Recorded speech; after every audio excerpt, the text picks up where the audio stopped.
alam nyo ba na... Okay, nagbabalik na naman tayo for a rundown ng 10 things you might have not known that you can book on Klook. Bago tayo magsimula, so bakit nga ba magbubook sa Klook? Siyempre, para mas makatipid ka. Para magawa mo yon, look for the deals, i-timing mo yung pag-book mo, use the app vouchers, and pag nag-guide mo na yung mga app vouchers, yung mga card, promos, ganyan, baka naman, pwede mo naman gamitin yung Genie Klook for up to 5% off of your bookings. Ayan. So, number 6 na tayo. Number 6, costume rental. Ayan. So, kung pupunta ka kunwari sa Korea, mag-rent ka ng hanbok. Check mo muna yung deal sa Klook. Minsan, mas mura siya kesa pag yun yung book on site. Make sure, syempre, na the store that you book is close to wherever your itinerary is. 7, device rental. So, syempre, di ba, nag-rent ka ng costume. Pumunta ka sa magandang lugar. So, paano mo i-video lahat, di ba? Pwede kang mag-rent ng device. Actually, pwede kang mag-rent ng parang GoPro. Meron yan sa Klook. So, hanapin mo lang. And para hindi mo na kailangan bumili, diba? Tapos, i-pick up and return mo lang. Usually sa airport. Number 8, experiences raffle. Ito naman, libreng-libre lang. Actually, ngayon, may ongoing promo si Klook. I think until end of October siya.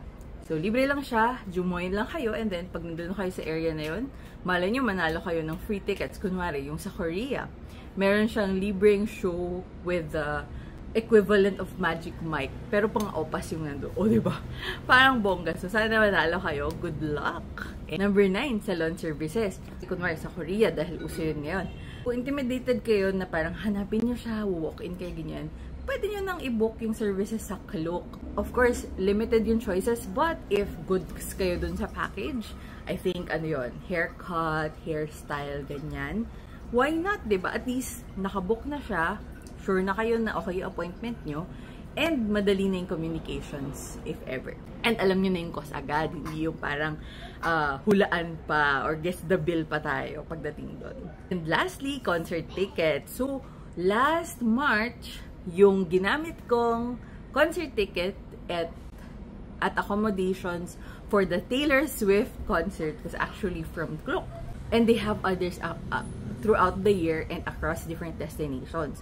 So for example, ang alam ko, ang papalapit na meron sila is yung sa Coldplay, sa Hong Kong yata.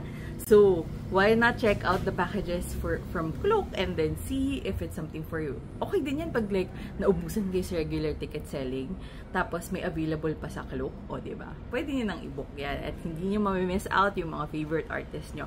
Meron din mga Korean artists na available sa Klook. From time to time, alam ko before nakita ko pala yung 17 concert, ganyan, package. Or like the VIP tickets, ganyan. So, just always check Klook for deals. Don't miss out, especially this October for their birthday deals. And happy birthday, Klook!